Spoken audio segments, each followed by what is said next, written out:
aquilo que as Escrituras nos ensinam acerca da relação do cristão com o Estado, do cristão com a política.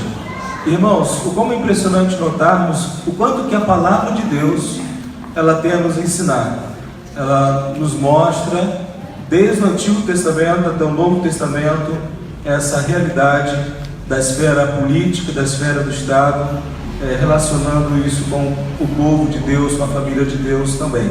Então quero convidar os irmãos, vamos abrir nossas Bíblias, lá na primeira epístola do apóstolo Pedro. Nessa noite nós examinaremos esse texto, 1 Pedro capítulo 2, versículo 13 a 17. Vamos meditar um pouco exatamente naquilo que o apóstolo Pedro nos fala.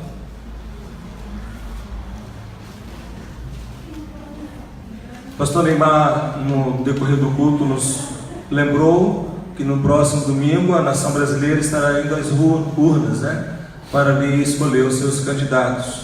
Um momento muito especial esse que vivemos, que atravessamos, e precisamos, como povo de Deus, votar de uma maneira muito consciente e de acordo com os princípios e valores da palavra de Deus. Então esse é o objetivo dessa série, trazer uma reflexão para a igreja acerca desse assunto tão importante. Vamos orar, irmãos, mais uma vez. Quero convidá-lo a fechar os seus olhos e falarmos com o Senhor novamente. Pai de amor, Deus bendito, nós aqui nos encontramos, Senhor, reunidos para prestar culto a Ti, para reconhecer a Tua soberania, a Tua majestade, o Teu senhorio. Reconhecemos que somente o Senhor é Deus, reconhecemos que a vida que o Senhor nos dá é para a glória do Senhor. Ó Pai, nós te louvamos. Ó Pai, nós agradecemos ao Senhor pela família que temos, agradecemos ao Senhor por tudo quanto o Senhor tem confiado em nossas mãos. E agora lhe pedimos, ó Deus, à medida que a Tua palavra for lida, que a mesma for exposta, possamos compreender corretamente, possamos, ó Deus, ter uma fé de acordo com as Escrituras, e a nossa maneira de viver, o nosso modo de agir nesse mundo, Pai, venha a ser de acordo com a Tua palavra e agradar ao Senhor. Obrigado pela oportunidade que temos de mais uma vez nos encontrarmos e aqui nos reunirmos para prestar culto a Ti. Ó Deus, Tu conheces o coração de todos os nossos irmãos e irmãs que aqui estão, Tu sabes as suas necessidades, Tu sabes as suas aflições, Tu sabes aquilo que cada um tem batalhado, tem buscado. E, ó Deus, à medida que reconhecermos, ó Pai, aquilo que a Tua palavra nos diz, também sirva para nós de conforto, sirva para nós de encorajamento, de compreensão de tudo quanto se passa, ó Pai, em nossas vidas. Assim nós oramos, em nome de Jesus. Amém. Vamos lá, irmãos, 1 Pedro capítulo 2, versículo 13 a 7. Todos os irmãos encontraram? Peço que todos, por gentileza, acompanhem. Se você estiver sem Bíblia, veja com alguém próximo a você que esteja com a Bíblia. Bem, o apóstolo Pedro diz assim: sujeitai-vos a toda autoridade humana por causa do Senhor, seja ao rei como soberano, seja aos governadores como por ele enviados para punir os praticantes do mal e honrar os que fazem o bem. Pois a vontade de Deus é que, fazendo o bem, caleis a ignorância dos insensatos. Já que sois livres, não useis a liberdade como pretexto para fazer o mal, mas vivei como servos de Deus. Honrai a todos, amai os irmãos, temei a Deus, honrai o rei. É impressionante como que esse texto de hoje assemelha-se com o texto de semana passada. Quem esteve de semana passada? Levante suas mãos, por favor. Os irmãos podem perceber uma semelhança muito clara, não é, queridos? É muito interessante observarmos o quanto que realmente nós estamos diante de um texto que é muito semelhante. E o apóstolo Pedro, o autor desta epístola, ele escreveu esta carta no ano 64, aliás, em torno do ano 60, 64, acredita-se que seja lá no final do ano 60. O que nós temos aqui realmente é uma semelhança muito incrível, tanto no texto de Paulo, em Romanos 13, de 1 a 7, como no texto de Pedro, capítulo 2, 13 a 17. É semelhante, porém tem diferenças. O apóstolo Paulo, quando escreveu aos Romanos, nós vimos isso semana passada, o grande foco do apóstolo Paulo, ele se deteve mais aquilo que se constitui o dever do Estado. Pedro também o faz, veremos isso, mas com uma diferença. O apóstolo Pedro, ele quer se deter, ele quer focar um pouco mais na postura que eu e você precisamos ter, que todo crente no Senhor Jesus precisa ter. E é exatamente isso que haveremos de considerar nessa noite. Agora, uma coisa interessante, o apóstolo Paulo, quando escreveu, ele escreve no ano 57, os irmãos estão lembrados, eu disse semana passada, o imperador Nero, ele assumiu o Império Romano, é o início de seu governo. Nero, no início de seu governo, é um período muito bom, ele aumenta o poder do Senado, ele diminui a carga de impostos, ele é reconhecido no início do seu governo como um bom imperador. No entanto, Pedro, quando escreve, já há uma mudança de cenário. O apóstolo Pedro escreve há cerca de 3 ou 4 anos depois do apóstolo Paulo, e aqui Nero já começa a perseguir os cristãos, já começa a haver algum tipo de perseguição contra a igreja de Jesus, e essa perseguição ela vai piorando cada vez mais com o passar dos anos, até que chega o ano 64, e a história documenta isso, vocês sabem disso. No dia 18 de julho de 64, inicia um grande incêndio em Roma.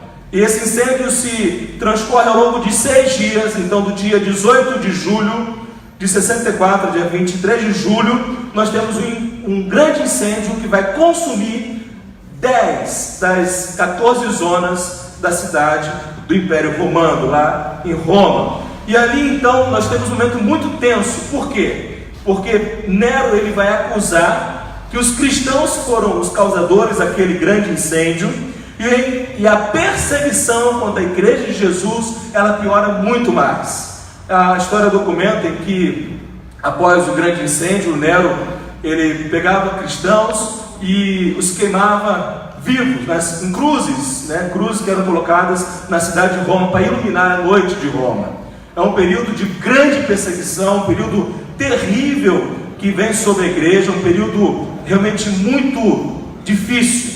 E esse é o contexto após a escrita dessa carta do apóstolo Pedro. E o que nós precisamos então, irmãos, aprender, compreender acerca daquilo que Pedro falou aos cristãos no seu tempo? Observem bem primeiro, olha o capítulo 1 de Pedro, aí no versículo 1 você vai observar uma coisa bem interessante, que Pedro escreve para quem? Ele escreve para cristãos que estavam dispersos, cristãos que fugiram de Roma, por causa da grande perseguição instaurada por Nero, cristãos que se espalharam pela região que hoje é conhecida como a Turquia.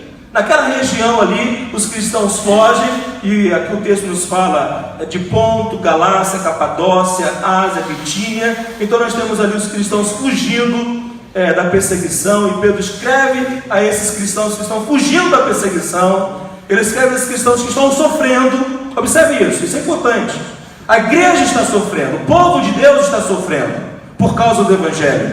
E aí, olha o que Pedro diz no versículo 13, olha de novo na sua Bíblia. A palavra que ele diz é exatamente essa: sujeitai-vos. Irmãos, é muito importante nessa noite pensarmos nisso, porque vamos tratar exatamente dessa relação do cristão e a política, da relação do cristão e o Estado. E a pergunta que devemos fazer é: qual deve ser a postura do cristão diante ao Estado, diante à política? Como devemos agir como cristãos? Como cristão, ele deve influenciar o governo civil. E estamos num período de eleições, um período que escolheremos os nossos governantes, e o assunto é extremamente relevante para a igreja, para todos nós que aqui estamos.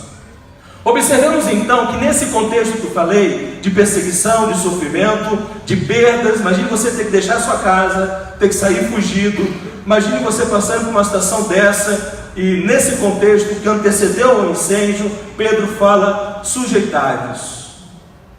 Pedro diz: sujeitai-vos a toda a autoridade humana. O primeiro ensino que nós vamos verificar nessa noite é que quando a palavra de Deus ele fala de sujeição, é exatamente essa ideia de uma sujeição voluntária. A igreja de Deus, o povo de Deus, ele se sujeita, não é de qualquer maneira, mas é uma sujeição refletida, é uma sujeição premeditada, é uma sujeição deliberada, em que o povo de Deus, ele pensa, ele avalia a situação, ele vê o que está ocorrendo, ele compreende o contexto que está vivendo. Não é uma sujeição, meus irmãos, que nos é imposta, mas é uma sujeição que parte de uma decisão da nossa própria consciência em nos submetermos, em estarmos debaixo das autoridades estabelecidas. É muito importante perceber esse fato. É importante reconhecermos que nos colocamos debaixo da autoridade daqueles que governam com justiça.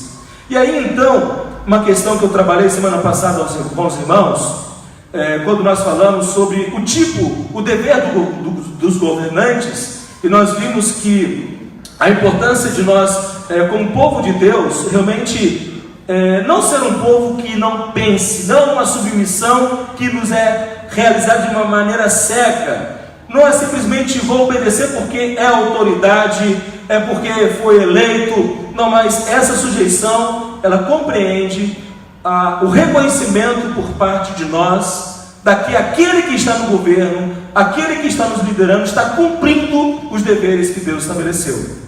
Então, a minha sujeição se faz pelo reconhecimento de que o governo civil está cumprindo a vontade de Deus, os princípios e valores que Deus estabeleceu.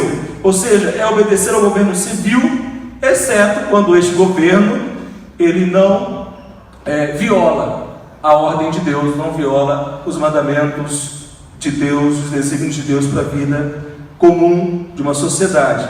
Então, o que precisamos verificar? Que o crente ele deve desobedecer ao governo quando este vai contra a lei de Deus, não é? Então, quando o apóstolo Pedro nos fala que sujeitáveis a toda autoridade humana, ele está nos mostrando que essa sujeição não é uma sujeição burra, não é uma sujeição cega, não é uma sujeição que nos é imposta, mas ela é resultado de uma avaliação do contexto que eu me encontro, é resultado da avaliação do modo de vida que se vive, é resultado de uma avaliação do contexto que nos encontramos. E aí tem algo muito sério, e o Frank Ferreira me ajudou muito, ouvindo as suas pregações, ensinos, e de outros também.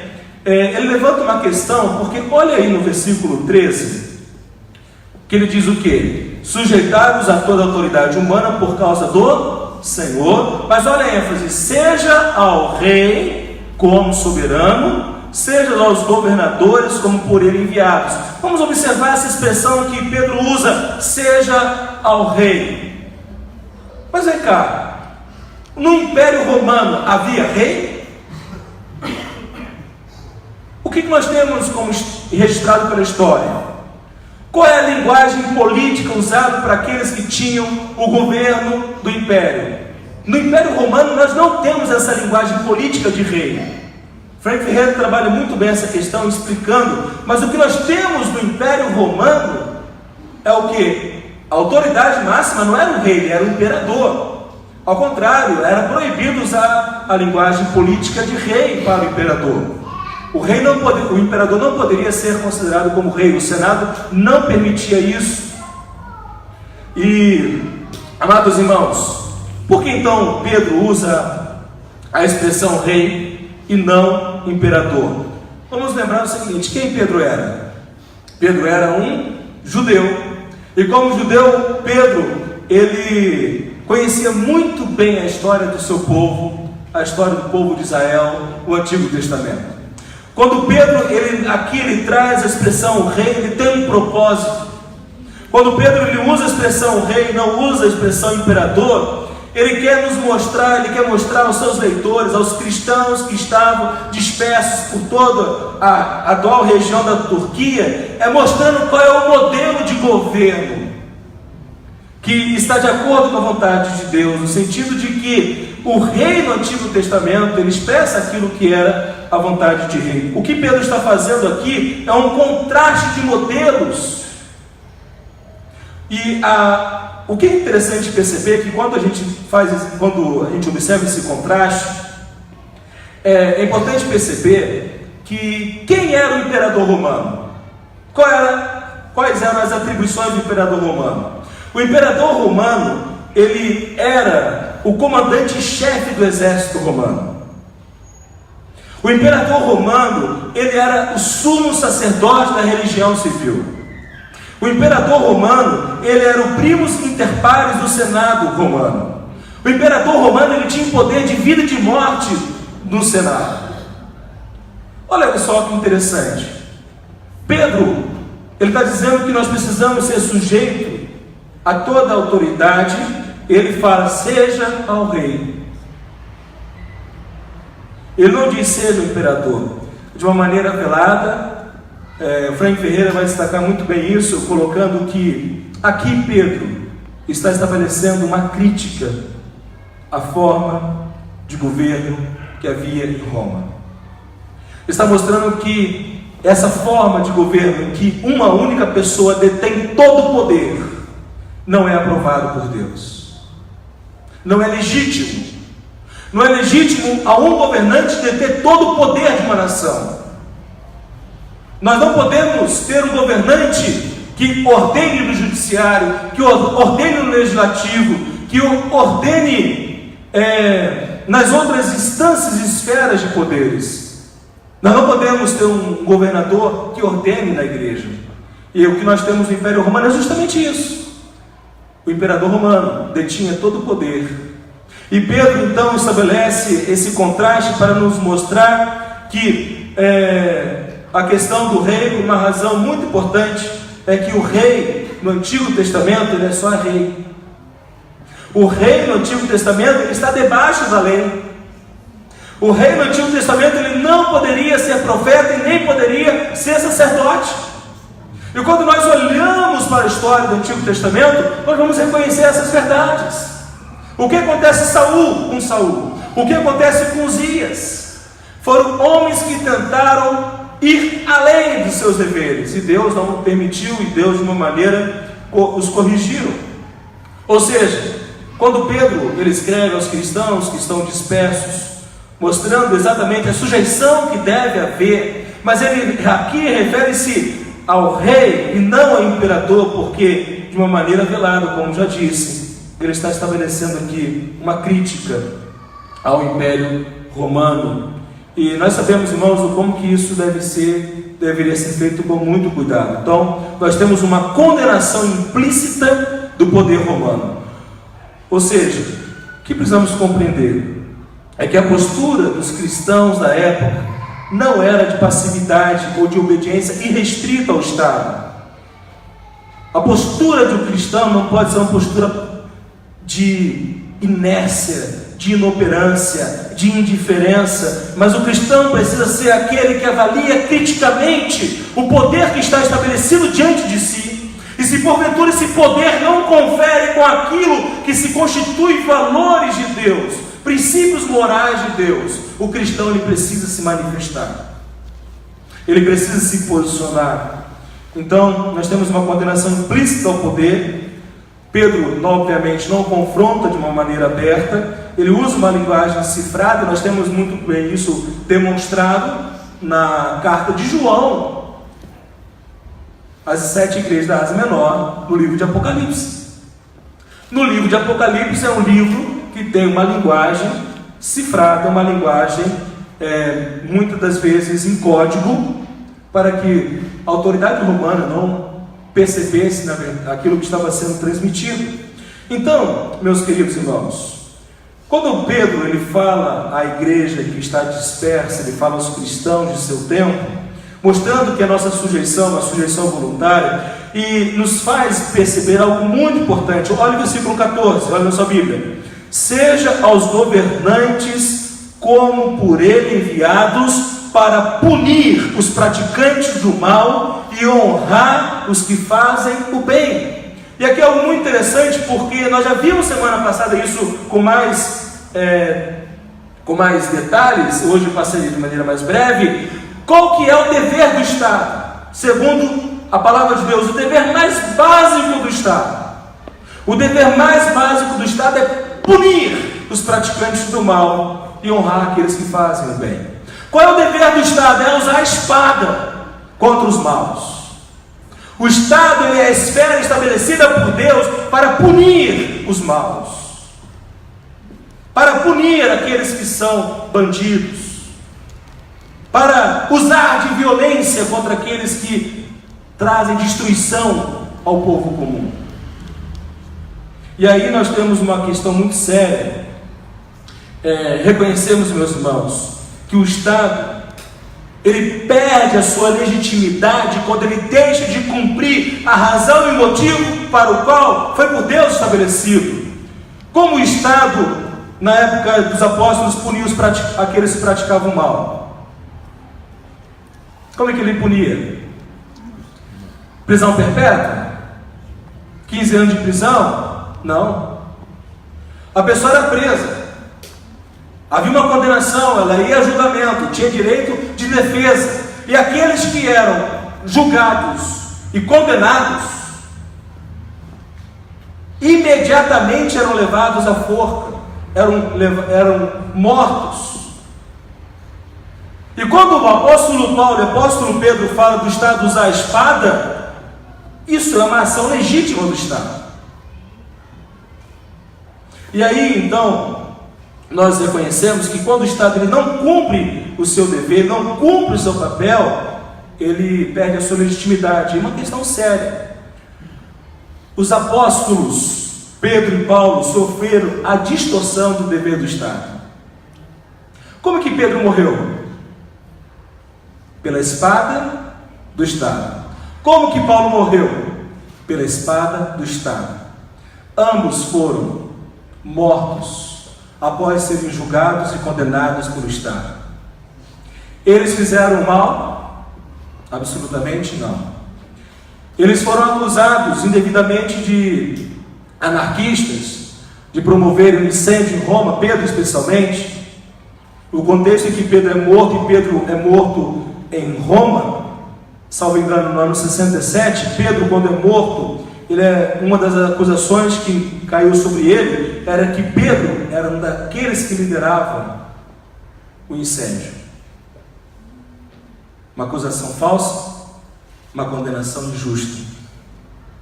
O Estado não cumprindo o dever que lhe cabe, distorcendo o dever que fora dado por Deus.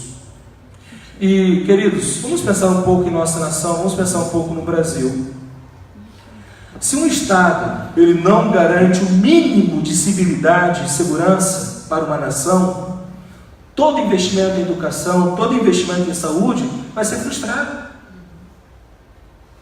O mínimo que uma nação precisa é ter segurança para sobreviver.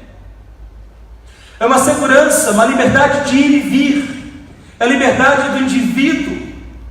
E hoje o que nós vivemos em nossa nação é a perda dessas liberdades básicas e fundamentais para a vida social.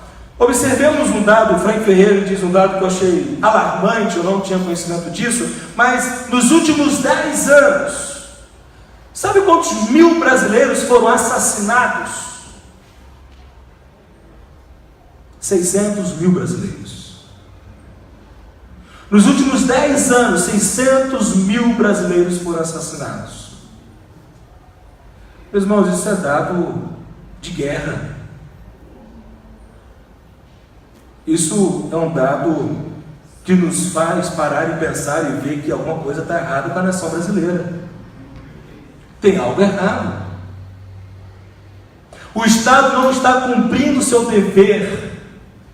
O dever é estabelecido por Deus para manter o mínimo da segurança de seus cidadãos. O Estado ele não está punindo adequadamente aqueles que praticam o mal. E como brasileiros, como povo que somos, precisamos desejar e orar e pedir a Deus eleger aqueles que conduzirão a nossa nação para que o Estado cumpra o dever para o qual foi estabelecido por Deus. O Estado é uma esfera de autoridade designada por Deus. Se nós temos 600 mil brasileiros sendo mortos em 10 anos, seja por latrocínio, seja por bala perdida, seja por que for, crimes ocorrendo, nós precisamos realmente nos preocupar e ver que os nossos governantes não estão cumprindo aquilo que lhes cabe. Agora, observemos mais e notemos uma coisa muito importante, olhando para a palavra de Deus, é que exatamente quando o Estado ele deixa de cumprir o seu dever mais básico, ele não é legítimo e deve ser criticado. Então, nós precisamos, como povo de Deus, compreender isso.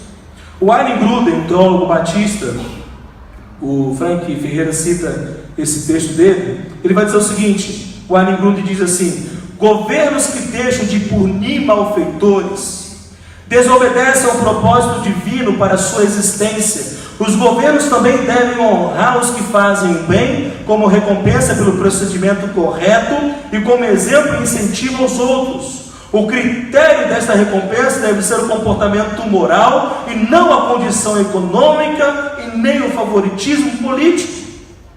E meus queridos, o que nós reconhecemos o Estado é não punindo o mal, é desonrando aquele que faz o bem e é favorecendo economicamente corruptos.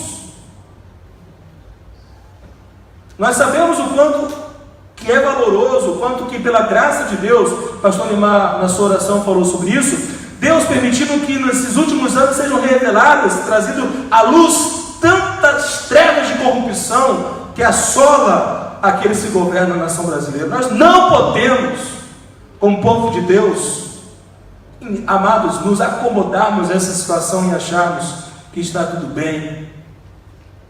A nossa nação geme, sofre, porque nós temos homens ímpios governando a nossa nação, o nosso Estado. O povo sofre. Nós precisamos reconhecer essas verdades. E Pedro então continua. Agora, olha que interessante. Olha para o versículo 15 e 16.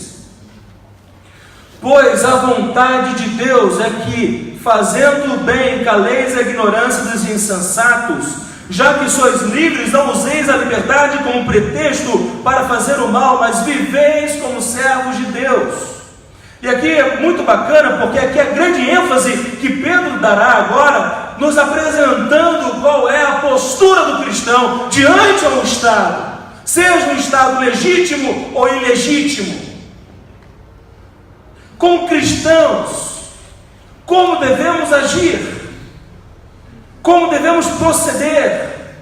E aí então nós temos Pedro falando com muita clareza: a vontade de Deus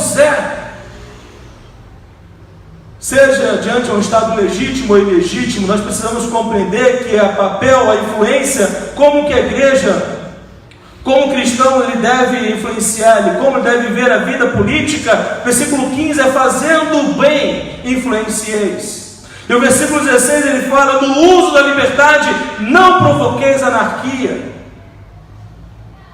É interessante olharmos para esses dois versículos, porque nós temos aqui, irmãos, o entendimento de que não podemos ser, aquilo que eu disse há pouco, acomodados, não podemos tomar uma postura, eu não tenho nada com isso, e também não podemos tomar aquela postura, vamos revolucionar de qualquer jeito, vamos depredar os patrimônios públicos, vamos realmente promover uma anarquia na nação. Não é essa a proposta cristã. Pedro foi acusado de anarquista, mas ele não foi. E aí então, vamos observar então como que nós desenvolvemos o nosso papel. O Wayne Grudem, esse teólogo que apresentou aos irmãos, ele tem um livro que trata exatamente sobre como influenciar na política. Primeiramente, como que a igreja influencia a política? Como que a igreja influencia o Estado? E Grudem vai apresentar 5 fatores que não são corretos. Primeiramente, não é papel da igreja impor religião. Nós não influenciamos o Estado mediante a imposição da religião. Religião não se impõe. E esse é um dos princípios caros para nós batistas. Nós batistas defendemos a liberdade religiosa. No século XVI, no século XVII, XVIII, nós, ao longo da história, junto com os presbiterianos congregacionais, somos grupo daqueles que vêm do protestantismo, que defende a liberdade religiosa, num contexto em que não havia liberdade religiosa, num contexto em que a Igreja Católica ela era como que um império e determinava, impunha a religião. Então, primeiramente, como que nós influenciamos a política? Não é impondo a fé. E aí, algo muito interessante, porque são esferas distintas. A esfera política, a esfera do Estado, ela tem uma linguagem própria, ela tem um modo de ser próprio, estabelecido por Deus. E a esfera da igreja, ela tem uma linguagem própria, ela tem os deveres estabelecidos por Deus. Por que é errado um candidato apresentar-se como pastor? Pastor não é esfera de Estado, é esfera eclesiástica da igreja. Por que é errado um candidato se apresentar como missionário, como apóstolo, como bispo, seja lá o que for? É errado. Um pastor ele pode ser candidato? Seja assim, ele pode ser. Então ele deixa o ministério pastoral, ele deixa o título de pastor e será candidato como pessoa, como cidadão, como indivíduo, e não utilizando-se de um título eclesiástico. Qualquer candidato que utiliza um título eclesiástico, ele está cometendo um erro diante da palavra de Deus. E aí então, por exemplo, na esfera política, nessa esfera do Estado, um cristão, um evangélico, ele pode unir-se a um espírita, a um ateu, ele pode unir-se a uma pessoa que independente de sua fé, de seu credo, e juntos trabalharem em prol do povo. Isso é biblicamente correto. É uma esfera distinta. Mas agora, na esfera eclesiástica, a igreja cristã, a igreja que segue a Jesus, ela não deve se misturar com outras igrejas, ou outras expressões de fé, ou outras expressões religiosas. O ecumenismo, dentro da esfera cristã, dentro da esfera da igreja, ela é reprovada nas Escrituras. Mas na esfera política, um político ele pode unir-se a outros políticos, dependente do seu credo, dependente de sua fé, para trabalhar em prol do povo, segundo os valores morais de Deus.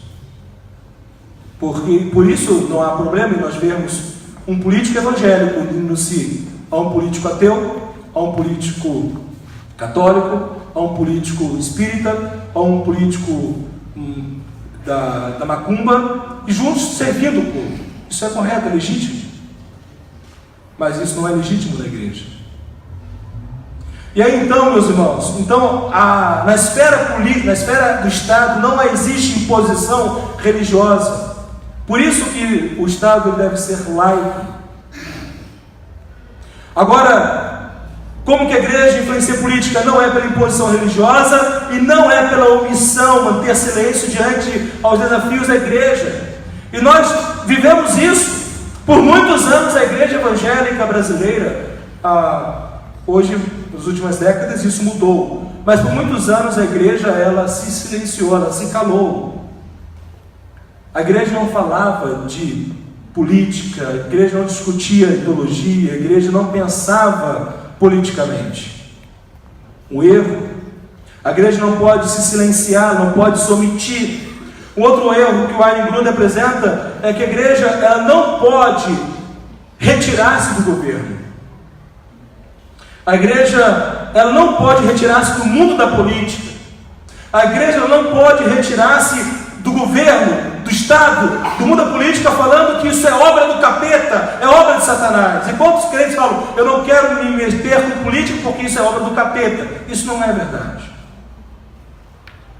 Nós precisamos de homens tementes a Deus em todas as instâncias e esferas do mundo político. A palavra de Deus é muito clara. Lemos o Antigo Testamento. No Antigo Testamento temos diversas demonstrações do quanto que um homem temente a Deus governando uma nação, essa nação foi abençoada, e o quanto que quando um homem ímpio governava uma nação, essa nação sofria. E aí então o Ayn Grund também ele vai dizer que a igreja não influencia na política, dedicando-se exclusivamente ao evangelismo. Então muitas igrejas elas tratam a política como algo irrelevante dentro da missão da igreja. A igreja não tem nada a ver com isso.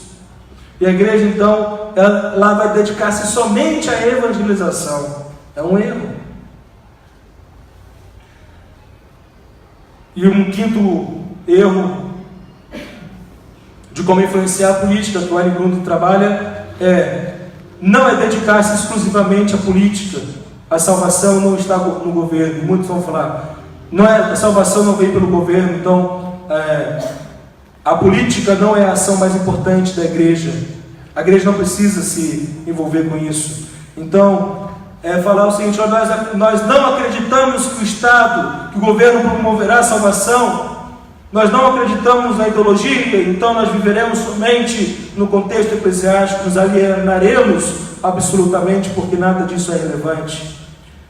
Meus amados irmãos, o Wayne Grudem, ele trabalha um pouco sobre isso, mas então ele vai falar o seguinte: como o cristão ele deve influenciar na política. Como um cristão, esse é o Wayne Grudem, tá? Coloquei a foto dele para os irmãos verem. E aí tem algo muito importante.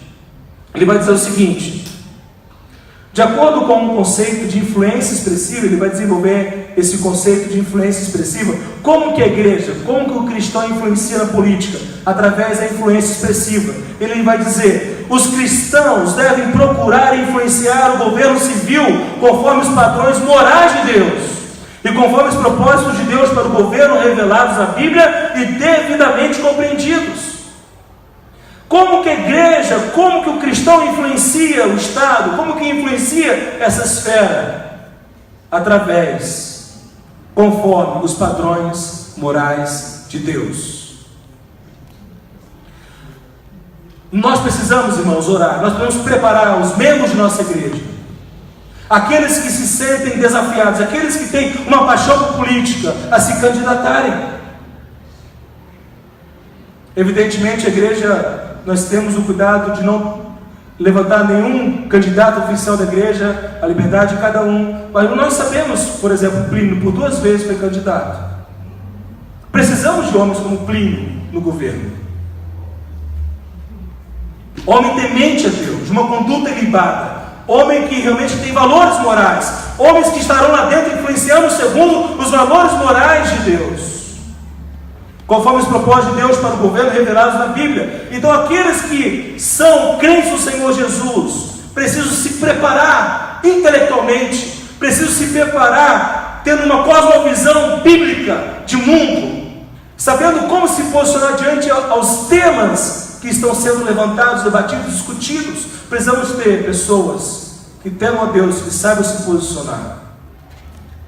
Semana passada eu disse uma coisa: eu não voto no evangélico só porque diz que é evangélico. Eu prefiro votar numa pessoa de outra religião, seja ela qual for, e tenha temor a Deus, do que votar no evangélico mau caráter. Não é porque se diz evangélico que tem o nosso voto, porque não é. Então Grudem vai dizer exatamente isso. E aí Jonas Madureira também, ele trabalhando todo esse conceito de Wayne Grudem. Jonas Madureira, ele vai dizer o seguinte: é a atitude do cristão, ele diz assim, é a atitude do cristão que de alguma forma, no mundo em que ele vive, ele vai influenciar fazendo o bem, influenciar naquilo que diz respeito às leis, aos padrões morais, é uma maneira de se fazer o bem. Então como que fazemos o bem? É influenciando com os valores morais, é influenciando segundo os padrões de Deus. Precisamos ter políticos que se posicionem segundo a verdade revelada por Deus. Agora, se nós temos no nosso Congresso, se nós temos no nosso Senado, a maioria de deputados e senadores incrédulos, ateus, anticristãos, o que será de nossa nação? O que será do nosso povo? E nós somos testemunhas o quanto que estamos sofrendo hoje, porque muitos projetos e muitos caminhos estão sendo conduzidos por homens e mulheres iníquas, ímpios. O Jonas Madureira, ele vai continuar a falar, ele diz o seguinte, que a influência do cristão é ele sendo uma voz, olha só, irmãos, uma voz para criticar todas as instâncias de injustiça social que está diante da comunidade que ele vive, justamente porque o padrão do cristão são os padrões bíblicos, são padrões elevados, não somente ao que diz respeito ao certo e errado, mas sobretudo aos padrões morais que fundamentam o que é certo e errado. O cristão que está que se envolve, que labuta na vida política, ele precisa ser um homem, precisa ser uma mulher que tenha solidez, firmeza, convicção desses padrões. E não somente defende o que é certo e errado, mas sabe qual é o fundamento do certo e do errado. E aí a igreja tem um papel importante, porque nós, como igreja de Deus, temos que fazer discípulos de Jesus, que tem uma consciência cristã, uma cosmovisão cristã, um pensamento crítico, um pensamento que consiga dialogar, que consiga interagir, que consiga se pôr, consiga se estabelecer no cenário político. Nós precisamos, como povo de Deus, reconhecer essas verdades que, sem dúvida alguma, são fundamentais. Jonas Madureira, ele continuará a dizer o seguinte, ele diz o seguinte: então, nesse sentido, a melhor maneira do cristão de se relacionar com a política não é outra senão através da influência que ele pode exercer no acompanhamento de perto tudo que o governo está realizando e que, em certa medida, e também explicitamente esteja contrariando os padrões bíblicos devidamente compreendidos. Irmãos, o quanto que isso é sério.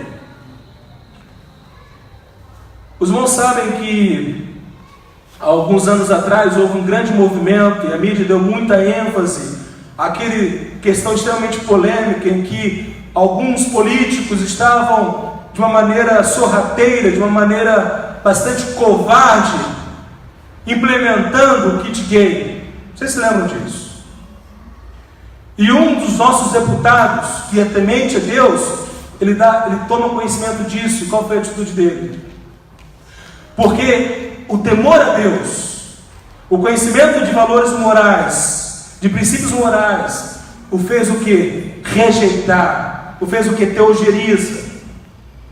E qual foi a atitude? Levantou a sua voz. Meus amados irmãos, agora, quem de nós estávamos lá para saber disso? O que aconteceria se nós não tivéssemos deputados tementes a Deus? Não estou falando de evangelho. Se nós não tivéssemos deputados tementes a Deus, de olho, acompanhando, sabendo o que estava sendo engendrado de uma forma sorrateira nos porões da nossa Câmara, do nosso Senado, se não tivesse pessoas lá, tudo isso passaria nas escuras, e quando o povo tomasse conhecimento, já era tarde demais. Entendem como cristão, como devemos influenciar a postura do cristão? Então, algo muito importante também, ele fala no final: esteja contrariando os padrões bíblicos devidamente compreendidos. Quem se mete à vida política, o cristão, o verdadeiro convertido, que entende que Deus o chama para esse ministério, porque é um ministério cristão. Lembremos-nos que aqueles que foram eleitos, Paulo fala, aqueles que governam, são o quê? Ministros de Deus. Falei semana passada isso. E ali, ministros de Deus é a palavra diáconos. São servos de Deus. Então, se um cristão se sente vocacionado à vida pública, à vida política, ele precisa preparar-se. Ele precisa pensar. Ele precisa realmente não adentrar esse mundo de uma forma leviana, como uma aventura, mas como alguém que se vê chamado por Deus e acredita nisso e vai batalhar por isso. Nós precisamos de homens e mulheres assim. E a igreja tem um papel de fazer discípulos preparados para isso. E aí então, os irmãos Nós precisamos aqui algo muito sério, irmãos. Qual é a postura do cristão diante de tudo isso?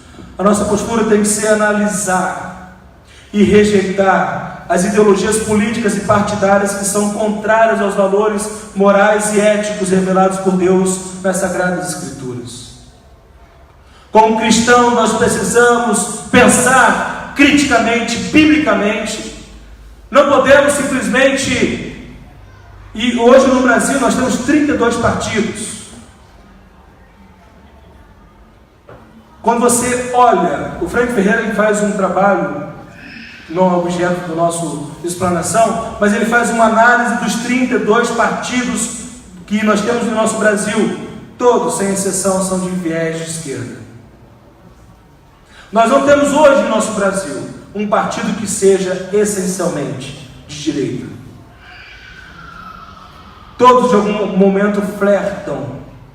E aqueles que são escancarados, aqueles que são realmente defensores de valores anticristãos, princípios anticristãos, vida anticristã. E o pastor Neymar me mandou essa semana um vídeo do pastor Pascoal Piragini. E esse vídeo é muito conhecido. Eu falei, não, pastor, isso foi nas eleições passadas, 2014.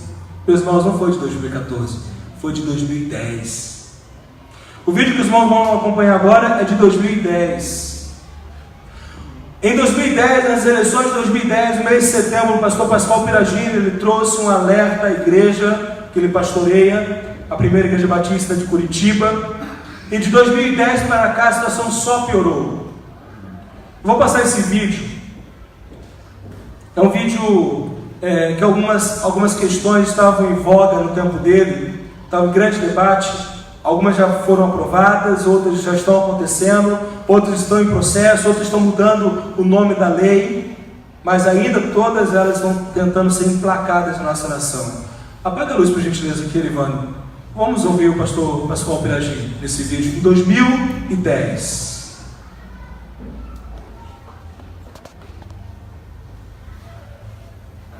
A palavra de Deus usa uma expressão que às vezes a gente lê e não entende muito o sentido dela. A palavra é iniquidade. O que é iniquidade? Iniquidade é quando a gente está tão acostumado ao pecado que o pecado a gente não tem mais vergonha de cometê-lo. E ele passa a ser algo tremendamente natural na nossa vida. E a Bíblia diz que quando a iniquidade chega, ou seja, o coração do homem está tão endurecido que ele não se envergonha mais do pecado, ele não pode reconhecer nem que aqui alguma determinada ação é pecado, é tempo que Deus tem que julgar a sua terra, julgar o seu povo, julgar uma nação. E é por causa disso que eu tenho que falar uma coisa que durante 30 anos no meu ministério eu nunca fiz. Eu completei 30 anos de ministério no dia 8 de agosto. E nesses 30 anos eu nunca fiz o que eu fiz hoje pela manhã e vou fazer agora à noite. Eu quero dizer para vocês que nós precisamos tomar muito cuidado com essas eleições que vão acontecer. Porque existem uma série de leis que estão tramitando, que vão depender do voto do deputado federal, que vão depender do voto do senador, que vão ser incorporadas pela ação da máquina estatal através da presidência da República, e nós vamos estar votando nessas pessoas no próximo mês, que vai tomar força também nas câmaras estaduais, nas ações que são feitas através do Estado. E nós precisamos de valores cristãos trabalhando nesses contextos. Por causa disso está havendo no Brasil um movimento, que eu faço parte agora, graças a Deus, tá? De líderes cristãos, de várias denominações, evangélicos e católicos, que estão trabalhando para que a gente possa impedir que a iniquidade seja institucionalizada na forma de lei. E por isso alguns pastores têm se posicionado firmemente no rádio, na televisão, com as suas igrejas, e também a CNBB, a Conferência Nacional dos Bispos do Brasil, nessa última semana escreveu um documento e publicou e lançou na mão de toda a imprensa, se posicionando com relação a esses assuntos.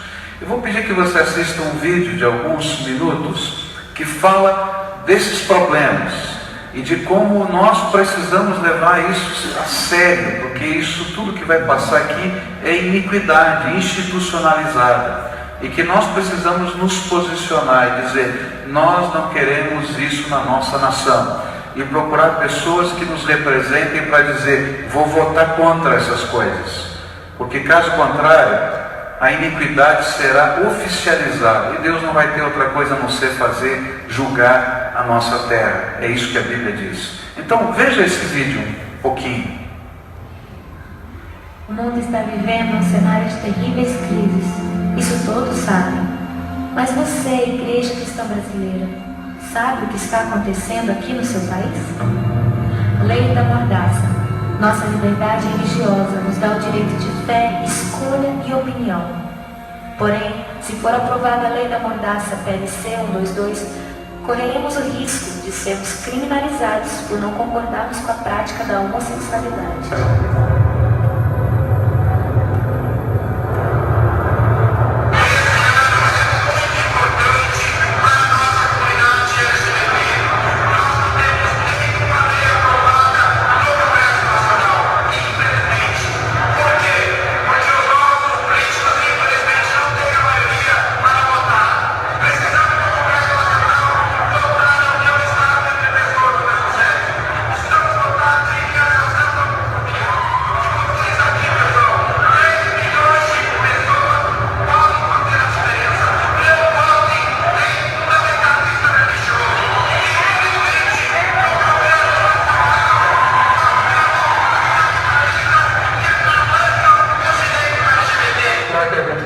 Em relação à questão da Bíblia, porque nós sabemos que é um livro antigo, a Bíblia ela não é um livro sagrado. A pornografia anda desenfreada, a imoralidade não é algo mais escondido. A indústria pornográfica possui imunidade tributária, faz em média 2 filmes pornográficos por dia. Casos de pedofilia, eles acontecem em todos os cantos do país, está em todas as classes sociais. O Disque 100 recebe mais de 30 mil denúncias de abuso sexual contra crianças e adolescentes todo ano. A família enfraqueceu. Querem que a entidade familiar seja apenas aquilo que for considerado uma união estável entre duas pessoas e querem instituir um divórcio de fato. A taxa de divórcio no Brasil já atingiu a marca de 41%. O Brasil é o país que melhor aceita o divórcio. Entre os 35 países pesquisados, apenas 12% dos brasileiros é favorável a manter o casamento. A violência familiar é um fato. Há mais crimes sendo cometidos contra a mulher e a criança da porta para dentro da casa do que da porta para fora. Tortura, constrangimento, agressões, tudo com alto grau de parentesco. Pais matam filhos e filhos matam pais. Infanticídio. Milhares de crianças indígenas são enterradas vivas em tribos indígenas do Brasil. Se elas nascerem com alguma deficiência, se forem gêmeas, ou se o pajé disser que esta não tem alma, estão condenadas a morrer de ficar até horas debaixo da terra e morrer por sufocamento. Sem a lei Moadi, que as quer defender, elas serão sacrificadas em nome da cultura e às vistas grossas de quem poderia ajudar. Estamos matando as nossas crianças de todas as formas. Exemplo disso é a legalização do aborto. Há uma emenda que descriminaliza o aborto no Brasil e autoriza sua prática até o 9º mês de gestação. Com isso, ficamos ao passo de termos que carregar a vergonha e a maldição de um país que é a favor do aborto. Elas terão a vida negada, serão mutiladas, arrancadas com métodos cruéis. Este ultrassom mostra o momento que o cano de sucção penetra no útero para retirar o feto. Percebe-se que o feto está desesperado. Veja o coração, está acelerado. É um grito silencioso. Ele sabe que algo errado está acontecendo com ele. Mas nós não estamos sabendo o que está acontecendo em nosso país. Cadê a igreja? Ela se fechou nos seus problemas internos. adormeceu, ficou passiva. Precisamos clamar pelo nosso país. Igreja brasileira, reaja, desperta nossas almas, Senhor. Vivifica a tua igreja. Enquanto há tempo, enquanto o amor não morreu, tira a venda dos nossos olhos. Vivifica a tua igreja. Tudo isso está acontecendo em termos de projetos de lei da nossa nação, permitindo que essas coisas, que para nós são iniquidade, elas se transformem em coisas completamente normais e legais na nossa nação. E eu queria pedir não somente para você orar, eu acho que todos nós devemos orar, mas nos posicionarmos e procurarmos, quando votarmos, as pessoas que se posicionem claramente contra estas coisas e assumam o compromisso de lutar no Congresso Nacional, de lutar na máquina estatal contra a legalização da iniquidade. Eu sei que existem pessoas contra e a favor de todos esses temas em todos os partidos políticos, mas há um partido político que fechou questão sobre esse assunto. O partido político que é o PT, do nosso presidente, ele no seu congresso desse ano, ele na sua congresso geral, quando eles indicam os seus deputados, ele fechou questão sobre estas questões. Ou seja, se um deputado, se um senador do PT, ele votar contra, de acordo com a sua consciência, contra qualquer uma dessas leis, ele é expulso do partido. Já 2 deputados federais foram expulsos do PT por se manifestarem contra o aborto. E isso fez com que a Igreja Católica se manifestasse publicamente, porque eles estavam ligados à Igreja Católica, junto ao PT, e se manifestaram contra. E por isso foram expulsos do partido. E a Igreja Católica então emitiu nota pública dizendo: não votem em ninguém do PT.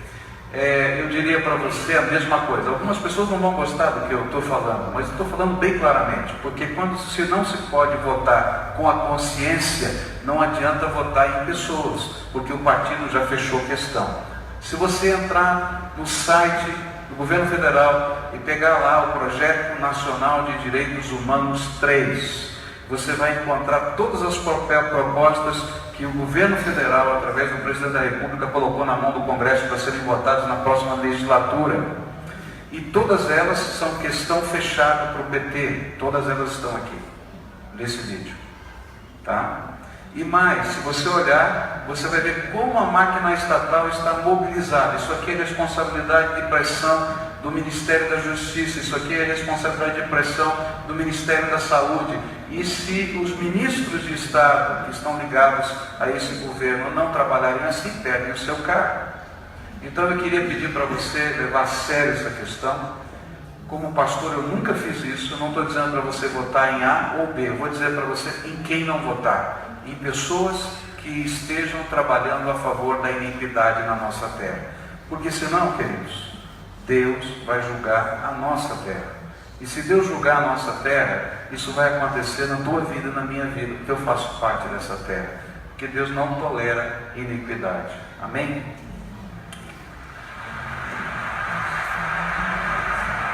Irmão, sabe o que me preocupa? Esse vídeo do pastor Pascoal, ele foi no ano de 2010. Já se passaram 2 legislaturas, não é? Passaram-se 8 anos. E aquilo que ele advertiu permaneceu. E se porventura nós prosseguimos nessa mesma caminhada, o juízo de Deus havia sobre o Brasil. Não é? E se porventura não houver mudança, nós temos que realmente nos preocupar. Então nós sabemos que os últimos 4 mandatos foi exatamente desse partido que defende tudo aquilo que o vídeo nos apresentou. É aquilo que o pastor Pascoal disse, minha postura que os irmãos conhecem, de púlpito. Eu nunca falei meu candidato, sempre respeito isso, e nunca tenho a dizer a você quem você tem que votar. Você votará em quem você escolher no uso da sua consciência. Mas nós podemos falar em quem você não deve votar. Então, nós temos uma carta aberta que foi direcionada à igreja brasileira. Essa carta eu publiquei no Facebook da igreja. publiquei no culto de oração nas quartas-feiras. Quem veio recebeu essa carta também. E a carta é uma carta muito bem elaborada. Quem subscreve a carta foi Augusto Nicodemos, Frank Ferreira, Jonas Madureira. São os nomes hoje que têm tido uma boa visibilidade. Hernandes Dias Lopes, Wilson Porte,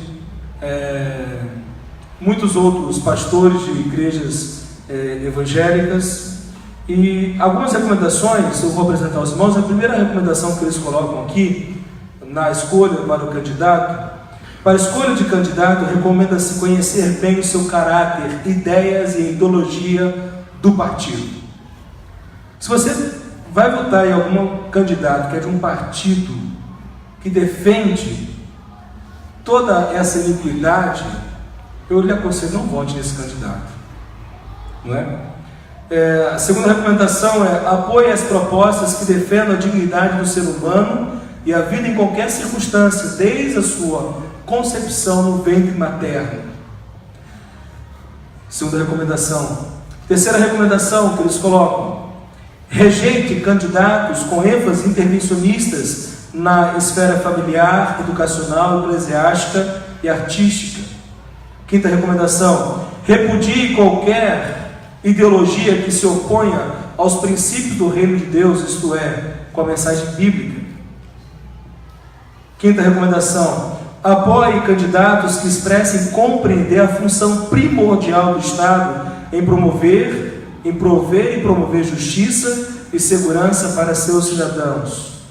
E a última recomendação, a sexta: por fim, ao indicar um candidato para amigos e familiares, faça-o com respeito às opiniões diferentes da sua, lembrando que, apesar de você acreditar na pessoa em que você está dando e pedindo voto, como cristãos, nossa esperança última e de sociedade perfeita deve estar na consumação dos séculos, quando Jesus voltará para reinar com cetro de justiça.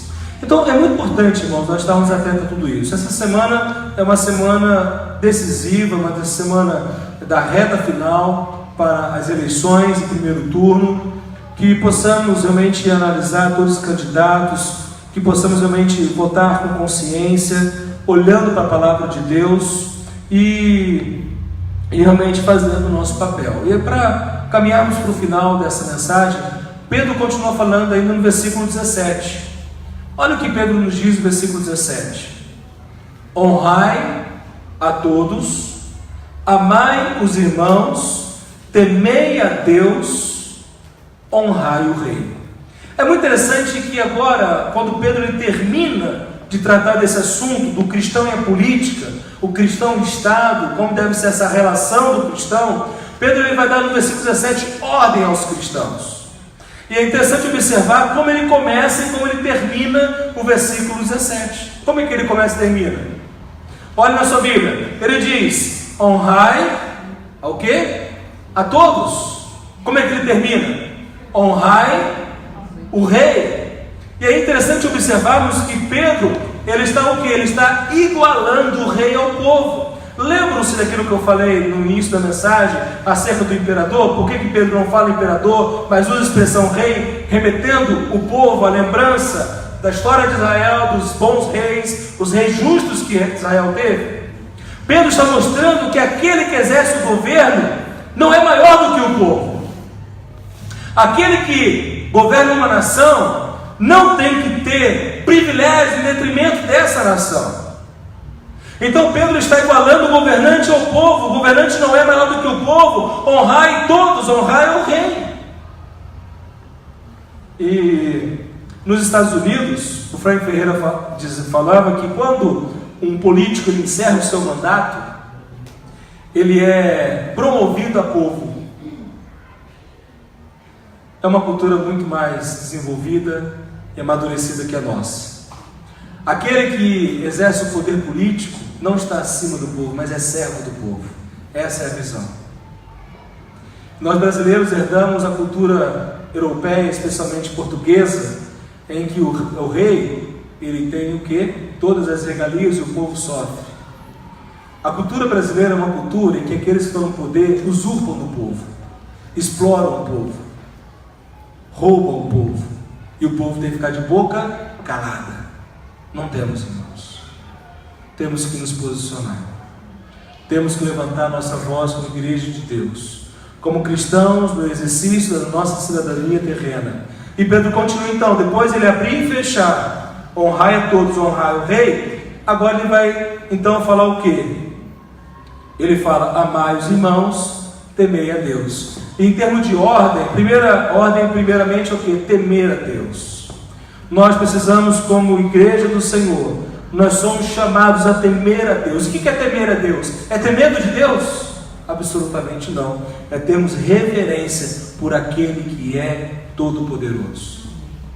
É termos reverência por aquele que governa as nações. É termos reverência para somente aquele que tem todo o poder. E lá no início da carta de Pedro, ele vai ali falar da Trindade: Deus Pai, Deus Espírito Santo, Deus Filho, mostrando que o único que detém todo o poder é Deus. O governo é transitório, a autoridade humana é transitória, de Deus não. A Deus temos que reverenciar, a temer. Então depois ele vai falar amar a comunidade dos irmãos. Como povo de Deus, nós temos que amar nossos irmãos em Cristo. Como povo de Deus, nós temos que, como igreja do Senhor, zelarmos e cuidarmos uns dos outros. A comunidade de fé, ela tem que ter o quê? Primazia. E então ele diz o quê? Honrai ao rei e a todos. Meus amados irmãos e irmãs, essa série ela foi uma série muito curta, somente 2 mensagens. Em Romanos capítulo 13, de 1 a 7, nós aprendemos com muito mais clareza o dever do Estado. Hoje, em 1 Pedro capítulo 2, 13 a 17, aprendemos o dever com mais clareza do cristão. E o que nós precisamos realmente compreender é que somente Deus tem todo o poder. E o nosso papel como cristão, o cristão ele deve influenciar o governo civil conforme os padrões morais de Deus e seus propósitos para o governo. E nós possamos realmente, como igreja, como cidadãos dessa terra, no exercício dessa cidadania, realmente vivermos assim. Possamos realmente estar atentos a isso. Nós precisamos realmente confiar, descansar que somente Deus é o quê? Somente Deus é poderoso e fonte de autoridade, delega autoridade às múltiplas esferas. Somente Deus tem todo o poder. Ele dá autoridade ao governo, à família, à igreja, à escola, às artes e ao trabalho. São esferas de autoridade que Deus estabeleceu. Que nós possamos, como igreja de Deus, reconhecer que a legitimidade de um governo está em cumprir os deveres que Deus designou. Qual o dever básico do Estado? Punir os maus e honrar aqueles que fazem o bem. Que nós realmente possamos, como igreja, descansar e sabermos que a nossa submissão às autoridades é submissão em última instância a Deus. Vamos orar nesse momento. Nós vamos orar pelas eleições esse ano. Quero convidar toda a igreja a colocar-se em pé. Eu quero verdadeiramente convocar os irmãos essa semana a separar diariamente um momento de oração pelas eleições. Vivemos um momento muito tenso, os irmãos estão acompanhando as pesquisas, vocês não são alienados, vocês sabem o que está acontecendo. Escolha de uma maneira que aquele que você há de eleger seja uma pessoa temente a Deus e zele pelos valores morais, cristã, da cultura judaico-cristã. Vamos orar nesse momento. Deus Todo-Poderoso, Criador dos céus e terra, a Ti, Deus Trino, nós nos colocamos em Tua presença e clamamos a Tua misericórdia, clamamos a Deus a Tua benevolência sobre a nossa nação. Essa semana, Deus querido, é uma semana decisiva, em primeiro turno, Pai amado, a qual o povo irá, ó Deus, às urnas para eleger os seus candidatos. Ó Pai, sabemos que as ideologias, elas são, ó Deus amado, muito sagazes. Elas enganam, ó Deus, com bons argumentos ou com uma visão de mundo distorcida.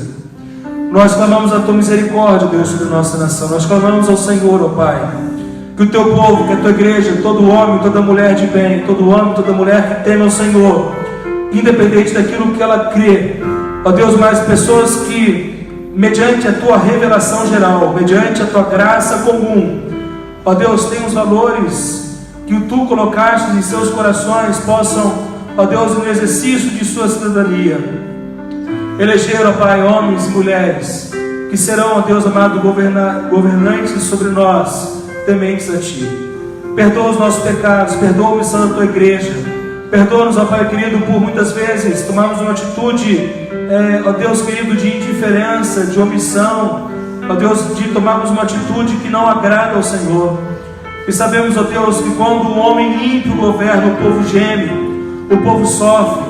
Sabemos, ó Pai amado, como pessoas iníquas estão no poder. Ó Deus amado, elas governam para si, elas trabalham para si, elas enriquecem a si mesmas, ó Deus, fazendo com que o povo sofra e geme. E nós, como brasileiros, estamos sofrendo isso em nossa nação, ó Deus.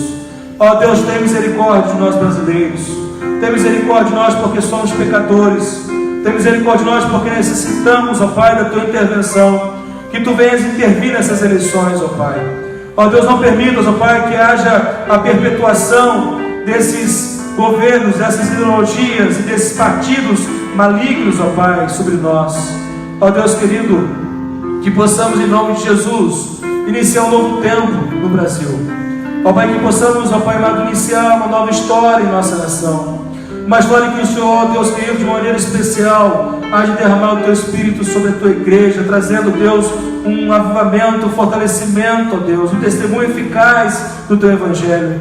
De modo, Pai amado, que haverá em nossa nação, ó Deus de amor, mais justiça, haverá mais segurança, haverá, Deus amado, mais saúde. Ó Deus amado, nós clamamos ao Senhor isso porque a Tua palavra nos ensina a orar por nossas autoridades. Autoridades que o Senhor delega, autoridades que o Senhor dá a homens de modo transitório. Ó Deus, nós clamamos ao Senhor. Ó Pai amado, ajuda-nos, ó Pai. Se ainda temos dúvidas, se ainda estamos inseguros em quem eleger, que possamos essa semana, Pai, criticamente analisarmos e tomarmos uma decisão para agora o louvor do Teu santo nome. Obrigado, Deus, por nos reunirmos essa noite. Obrigado por prestarmos culto a Ti, que só possa receber esse culto como aroma suave do Teu trono de graça. Que possamos verdadeiramente louvá-lo, adorá-lo, glorificar o Teu santo e precioso nome por todos os dias de nossa vida. E, ó Deus, até a volta de Cristo Jesus, nosso Senhor e Salvador, que sabemos que o governo perfeito de justiça será, ó Deus amado, o governo de Cristo. Ó Deus, nós Te agradecemos, Te louvamos, Te exaltamos, em nome de Jesus. Amém. Amém, meus irmãos? Amém.